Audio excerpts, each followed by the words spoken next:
What's up and welcome to The Gathering. My name is Maddie. I am the online pastor here, and I want to thank you for joining us in worship today. If you're new to our channel and you haven't already, I want to encourage you to go and click the subscribe button and then turn on notifications.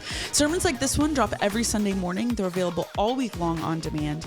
On our channel, you'll also find other sermons and videos and YouTube shorts. There's a ton of content here, so be sure to subscribe so you don't miss anything.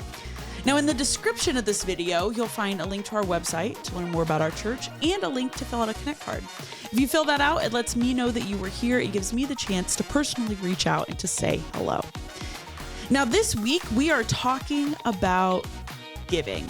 And before you click away because you heard that it's a sermon on giving, know that we're not asking you to give today. We are having a conversation about why generosity is often a part of our faith practice. So this is a message about why generosity is important to your faith. And I think that that is a really important one to hear and to sit with and to wrestle with as we consider what it looks like to grow in our relationship with Jesus. In the description, next to those other links that I mentioned, there is a link to give if you're interested in that today. But there is also going to be a section with statements to reflect on or to consider. Now, Pastor Matt is going to talk about these statements in his message, but I want to make sure that you know where they are. They're going to pop up here on the screen so you can kind of see what they look like, but know that you can always go back to the description of this video to find them. And at some point this week, I want to encourage you, and Pastor Matt is going to encourage you to just sit in reflection and to consider what your relationship to generosity looks like and what it might look like to take one step further in that practice, because it is a central piece of our practice as followers of Jesus. Okay, Pastor Matt is going to talk about all of this. I want to make sure you know where that information is. It's all in the description of this video. So we're going to go ahead and roll into his sermon. I hope that you enjoy it. And if you do, be sure to share it with a friend. We'll see you soon. Hello, everyone, and welcome to The Gathering. It's so good to have you in worship, and it's really good for me to be back in worship. If we haven't met, I'm Matt Miofsky. I'm the lead pastor here at the church, and I think a lot of you know that I've been gone. And gone here toward the end of the summer for several weeks. I've been spending time with my family because we are right now in the midst of a ton of transition in our family. And a lot of you know this. Last weekend, you saw me post this, but we took Caleb to the airport, my oldest son. We sent him off to Europe. He'll be there for 7 months performing on a cruise ship. We're so excited for him, but it's really hard to know that we're not going to get to see him, especially at like Thanksgiving and Christmas. And then yesterday, we moved my daughter into the dorms over at University of Kansas for her freshman year of college. And so both of them are off. Poor George is stuck at home with me, which I think would be like a huge gift, but he seems less enthused about it than I am. But in the midst of all of these transitions, we've been spending a lot of time just kind of remembering and reflecting. And the other day, a little picture popped up on my Facebook timeline, and it was this one of Carly. It was when she was playing softball, like in kindergarten. Her team name was called the Jelly Beans. Her coach was here in the congregation, Eric, and Jess, my wife, was another one of the coaches. And I was looking at this picture, and it immediately sort of took me back. What doesn't seem like that long ago to that summer and those few summers when Carly was playing softball. And I remember it so well that I would go and kind of watch the practices because Jess was coaching. And there would be these little girls learning how to play softball. And if you go to the practice, they're doing the exact things that you would expect them to do. They're learning how to throw. And then when they try to throw, I mean, half the time, they're trying to throw and the ball goes straight up in the air, goes behind them. They're learning how to catch. When they're trying to catch, they're doing one of these with the glove up in the air and the ball hits it and hits them in the head. They're learning how to swing a bat and how to hit a ball, oftentimes off of a tee. They're learning what it means to play softball. And I'll never forget that one summer I was watching them, and later that week, I went to a Cardinals game, and I got to the Cardinals game early, as I like to do, and they were warming up. And if you ever get to the Cardinals game early, you'll see them, and they'll come out on the field, and they'll be doing warm-ups. And guess what they're doing when they go out there? I mean, these are the people who are the best of the best. I mean, this season's a little bit different, but the best of the best. And they're out there, and guess what they're doing? They're doing the exact same things the Jelly Beans were doing. They're throwing the ball.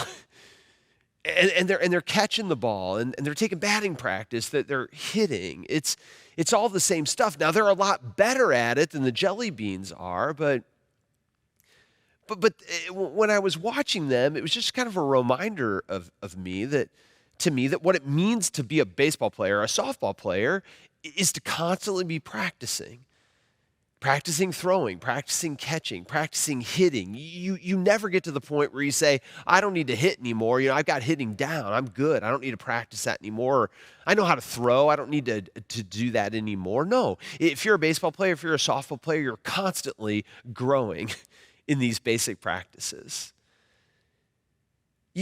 Today we're continuing a sermon series called Faith in Practice, How to Follow Jesus. And the reason I tell that story is because I think when it comes to our faith, something similar is true. So many people think of like being a Christian as like a status that we achieve in life, but Christian isn't a status, but rather a way of life.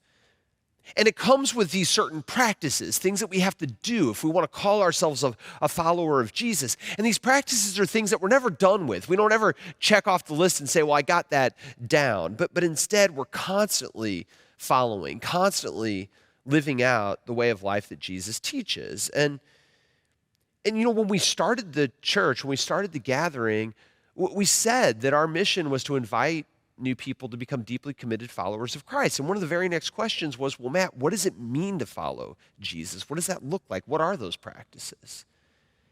And so the practices that we talk about here at the gathering were an answer to those questions. And so if you've been here the last few weeks, you've heard our site pastors talk about, we started with growing in groups. That part of what it means to follow Jesus is to grow and not do that individualistically, but together. We talked about prayer and praying and becoming that kind of person who wants to connect with God. Last week, if you were here, we talked about what it means to serve and have the heart of a servant. This serving is part of what it means to follow Jesus. And what I want you to note about all of those practices that we've already talked about, what all of those have in common is they're somewhat countercultural, if you will. They're not exactly the natural way that the world teaches us to be. I mean, what do I mean? Well, we kind of live in a world that's individualistic, that tells us, you worry about you and let other people worry about them. So the idea of actually getting together in a group and meeting other people in a group, I mean, that's a little different. Or let's think about prayer. I mean, in a world that's constantly rushing around and trying to make the most of every second of every time, the idea that we just pull back and actually spend time in reflective or contemplative prayer, connecting with God is really kind of a different practice. Or think about serving. I mean, in a world that says, hey, look, you barely have enough time to do the things that are important for you or for your family, so just focus on yourself. Here, serving says, no, orient yourself towards others, that seek to do something for somebody outside of yourself. That's really different as well. And so today we get to the fourth practice, and I was joking a little bit that the site pastors, they plucked off things like growing in groups and praying and serving, and of course they left for me today the practice of giving. I laugh, but it's actually okay because giving is actually, I think, that the practice that's made the biggest difference in my own life. And just like all those other practices, the practice of giving is different. It's countercultural in so many ways. It's in stark contrast to sort of the way the world teaches us to be. I put it really simply, in a world focused on getting, followers of Jesus practice giving. And just like every other one of those practices, we have to think about it. We have to reflect on it. It has to be taught because it's not something that we naturally pick up, especially in the world that we live in. And you know what? The truth is, it wasn't any different 2,000 years ago. That even 2,000 years ago, the idea that we would use our lives to give it away was countercultural. Paul saw this, Paul understood it, and Paul even wrote about it.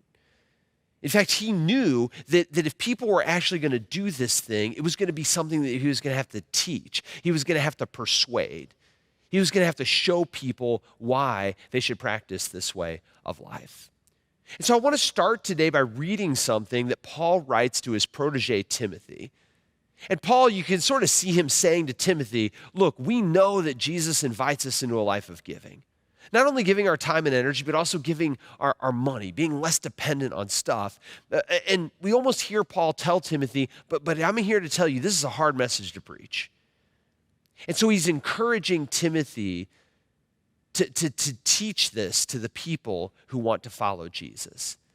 And all of us get to kind of like overhear it. So let me read this to you. It comes from 1 Timothy chapter 6, verse 17 through 19. It says this. Paul says, tell people who are rich at this time not to become egotistical and not to place their hope on their finances, which are uncertain. Instead, they need to hope in God, who richly provides for everything for our enjoyment. Tell them to do good, to be rich in the good things they do, to be generous, to share with others. When they do these things, they will save a treasure for themselves that's a good foundation for the future.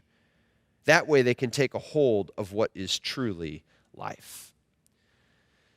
Now, some of you have heard me talk about this passage before, but I want to step back for just a second. Let's just start with the first sentence of this passage. Paul says, tell people who are rich at this time not to become egotistical and not to place their hope on their finances, which are uncertain. Now, I think immediately one of the easiest ways for a lot of us to exempt ourselves from what Paul is saying is to say, well, this is a message about rich people. I mean, that's what Paul says. Tell people who are rich, and since I'm not rich, this really isn't for me. And fair enough, but let me just remind you that rich, especially in the Bible, didn't just mean someone who had a lot of money. But more than that, rich meant the kind of people who saw life and life's purpose as the accumulation of money and stuff. These were the people who put a lot of emphasis on what they had and what they were getting. These were people who tended to live life trusting in their security and their happiness in what they had, what they could gain. And so these were people, rich were people who were caught up in what they were trying to earn in their life. They were people who tended to orient their lives around what they had and what they wanted. And that's a lot of us, honestly. I mean, we live in a world where we value what we have, and a lot of us are trying to get more of it. In that sense, we sort of fall into the worldview of people who are rich. And Paul goes on. He says, I want to warn you. I want you to warn them about this way of life.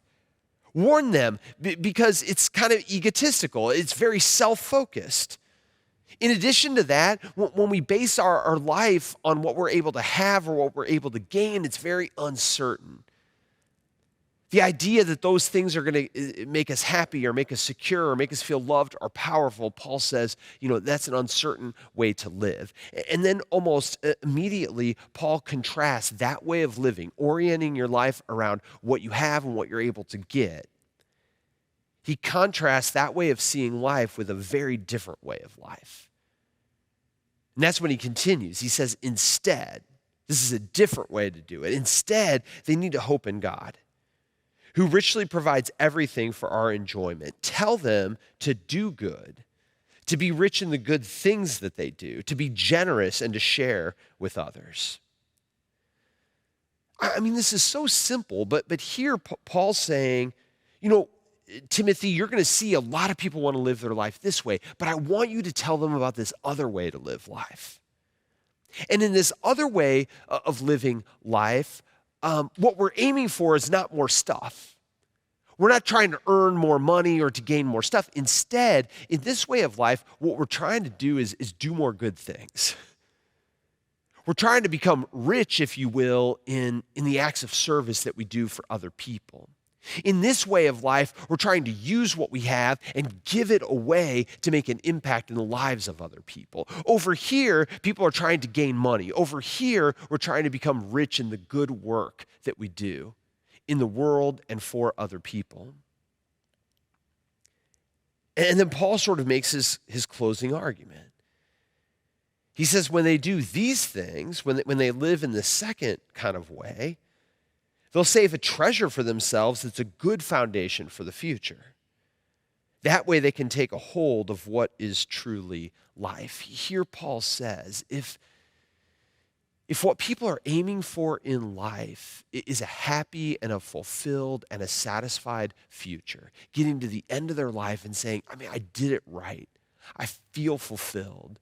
I feel joy and I feel happiness. If that's what you're aiming for, Paul says the second way of life is how we build a good foundation for that future. A second way of life is the path that actually leads to a fulfilling and a satisfied life. The last few months, my family and I have discovered Topgolf. I don't know how many of you have done Topgolf, but for us, it was a relatively late discovery. And we've done it a handful of times, and it's pretty fun because it's like one of the only things like our whole family will do, and we all have fun doing it.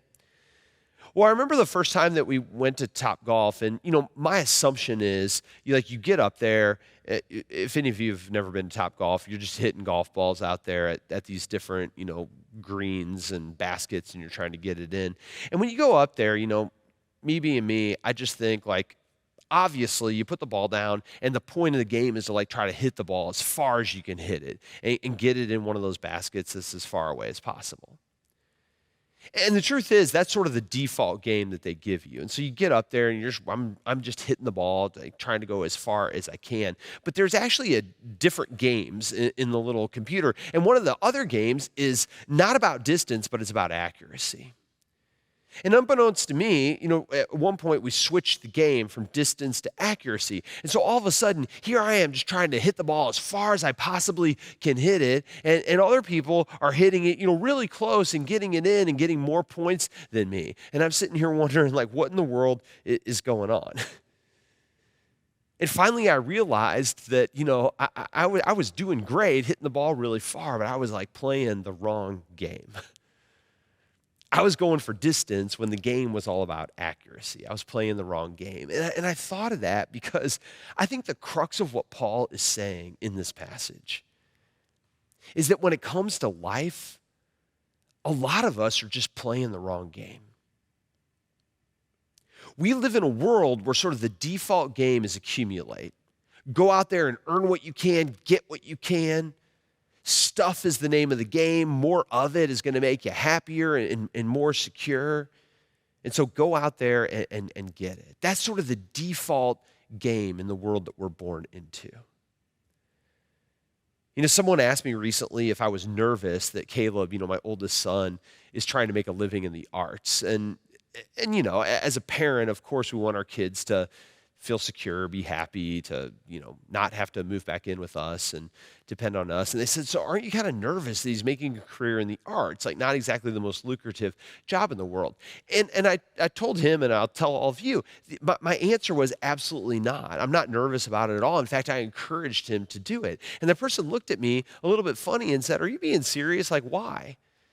And I said, I'll tell you why I encouraged it in him. Because in my job as pastor, one of the things that I've had the chance to do over 20 plus years in doing this is I've sat down with a lot of people, kind of my age now, a lot of people in their mid 40s or older, who early on in their life chose the practical route, just a route to make money, to earn money, to buy their first house, to do the things that they felt like they were supposed to do. And I get to talk to so many of those people who get to be in their mid 40s or something and have a lot of regrets.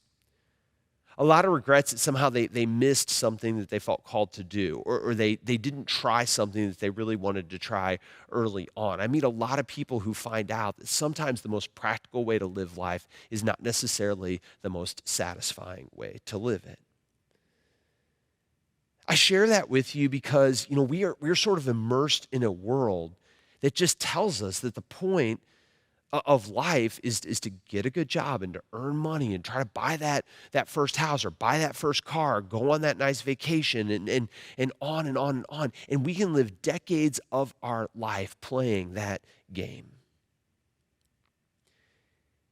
And so much of our life is marked by what we're able to have or what we're able to earn or what we're able to buy or the experiences that we're able to participate in or provide for our family. What we think, so many of us, without really even reflecting on it, We think that the name of the game, that the game we're playing is to get as much as we can. And I think what Paul is saying and what Jesus teaches us is that God actually wants us playing a different game. That actually this life that God has given us, this life is an adventure in a different game.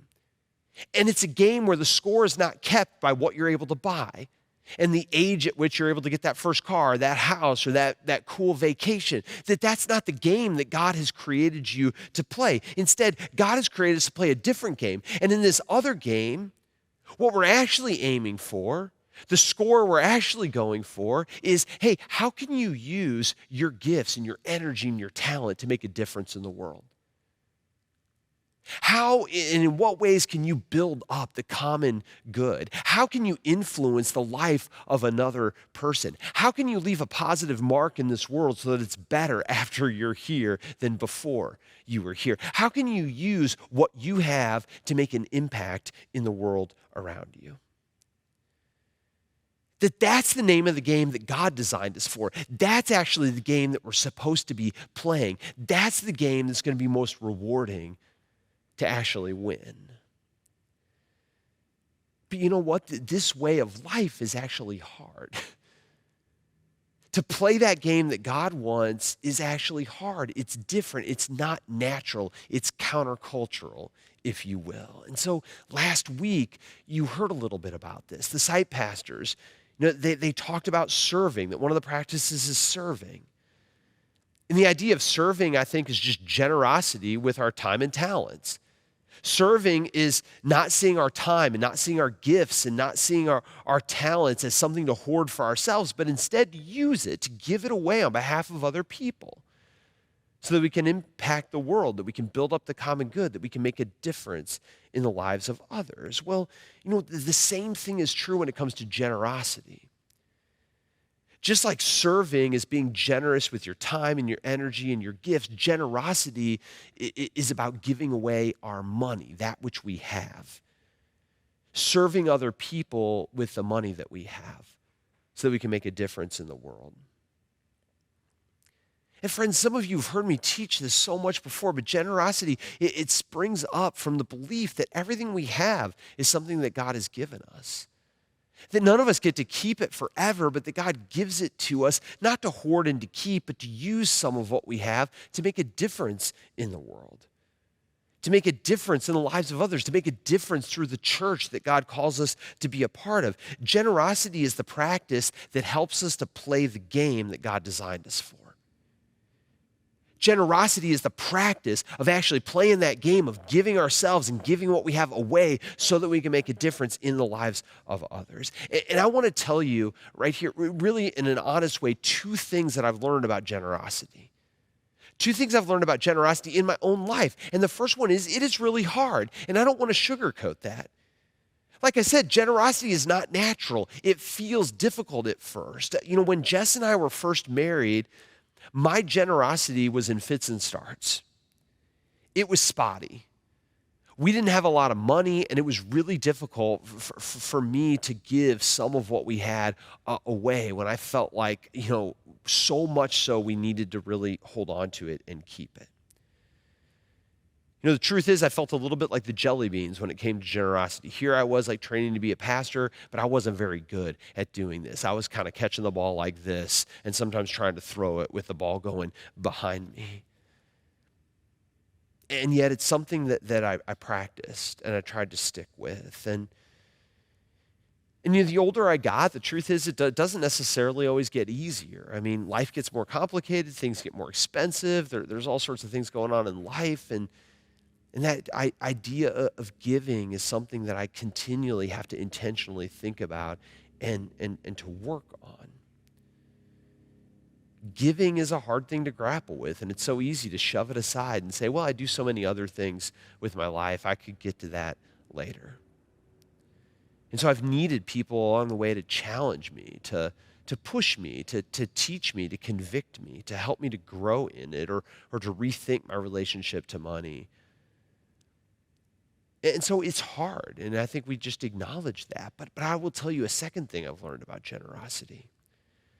it is totally worth it. I'm convinced that the practice of generosity has changed my life more than any of the others. And I'll tell you why. I mean, I love generosity. It's worth it, not just because of what it does for others, although generosity does impact other people, but what it's done for me is huge. Learning to give has meant that I am less stressed out about money because it forces me to live below my means.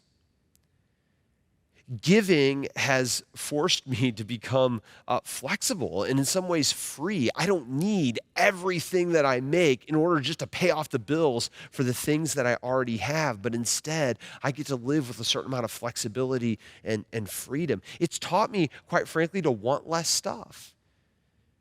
And the older I've gotten, it's been easier to get out of the game of saying, like, I need more stuff. And when we want less stuff, guess what? We have more.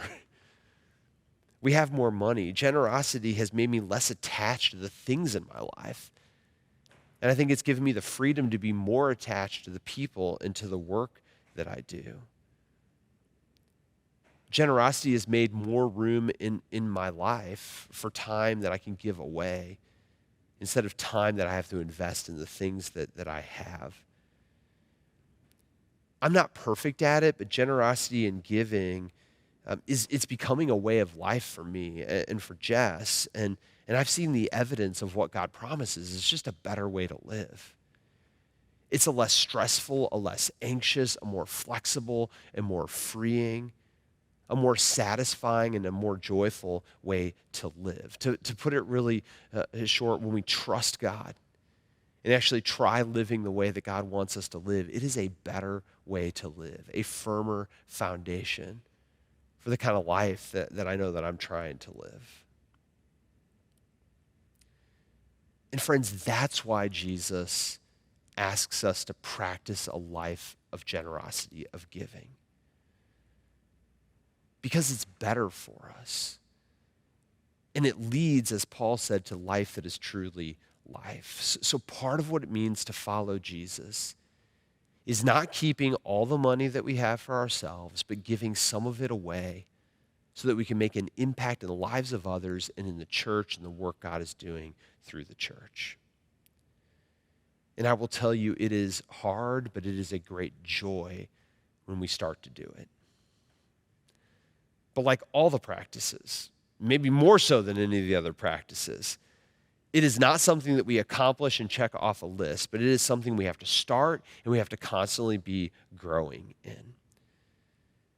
And so as we close, I want to give you a little bit of homework. I want to give you a tool that's going to help you to do this. When you all sat down in your chair, you saw a card. And if you're watching online, you'll see a digital version of this card. And just, by the way, this is not something that I'm asking you to fill out. You do not have to turn this in. This is for you. It's something that I want you to take home. If you're part of the gathering, though, my hope is that you are practicing generosity here in this church. By the way, if you're visiting today, if you're not part of the gathering, I still hope you take this tool home, and I hope you practice generosity somewhere in your life with something that you care a lot about. But I hope you practice generosity somewhere in your life. And this card kind of helps us assess where we are. So many of us think of generosity as something we can do or not do. But the truth is, generosity, like everything else, is a practice. We have to start somewhere and we have to grow in it. And so you see on that card, it's designed like a pathway. And all of us are somewhere on the pathway. You see right there up at the top, it says beginning giver. Some of us have never given to anything ever in our lives. And the first step is just to give for the first time to something. Maybe that something is right here at the church. If you keep following the path, you get to consistent giver. Consistent giver is when we've given maybe once, maybe twice, and we decide, you know what, I'm going to make giving a regular rhythm in my life. I'm going to do it every week or every month in some way in my life. If you keep following that pathway, there's intentional giver. An intentional giver is someone who says, you know, I'm kind of giving, but I want to really sit down.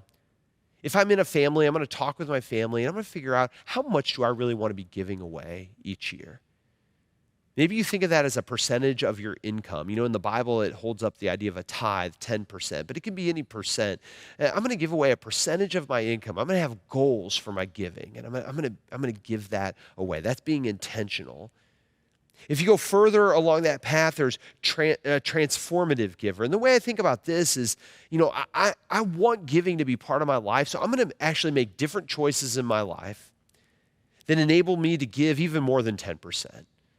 So maybe I'm giving every month consistently, but I have to have the capacity to make special gifts or to make above and beyond gifts. I have even greater capacity to be generous. And then the last sort of place on that path is legacy giver. In addition to actively giving, I'm looking at everything that I have, and I want to make plans in my estate or my will to give even after I'm gone here.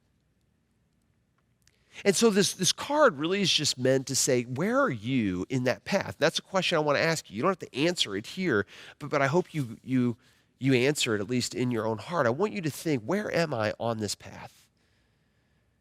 And then here's your homework. Here's what I'd like you to do. I want you to take that card. I want you to just take it home.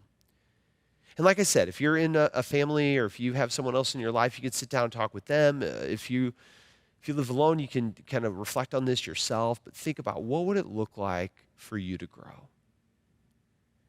What would it look like for you to begin moving toward the next milestone on that path? If you've never given before, that act of growth might be just start, just try it. If you're part of the gathering, try giving right here. If you're someone who's given here or there, maybe your growth step is just try becoming the kind of person who is consistent in their giving. If you're consistent, try being more intentional about it. If you're intentional, see if you can begin making different choices that allow you to be even more generous. If you're already doing all those things, think about your whole life and how you want to make a difference after you're gone. But think about your step to grow. And the reason I'm asking you this is because I just know that when it comes to giving especially, so many of us who are doing it, even me in my own life, I do it and I rarely go back and I rarely revisit it. I rarely challenge myself to grow in it. We don't really ever change our giving unless someone challenges us to grow. And today, I hope that we hear really Jesus' call to not only look at how we're living our lives, but to seek to grow in the way of life that Jesus calls us towards. So friends, as we close, Paul puts before us sort of two games, two ways of living life. And he says, just be careful. The default way is to just live life getting and accumulating and thinking that somehow satisfaction and joy comes from the more we're able to get or buy or secure or experience. And Paul says Jesus calls us into a different way of life. A way of life where the goal is not getting and accumulating, but the goal is to pile up the kind of impact that we're able to make. Certainly through our time, through our talents, through our resources, but yes, even through our money. And what Jesus promises us is that is a better way to live life. That's the kind of life that we were designed for. So in a very real way, I think Paul is warning us. Make sure when it comes to life, you're playing the right game, the one that God designed you for.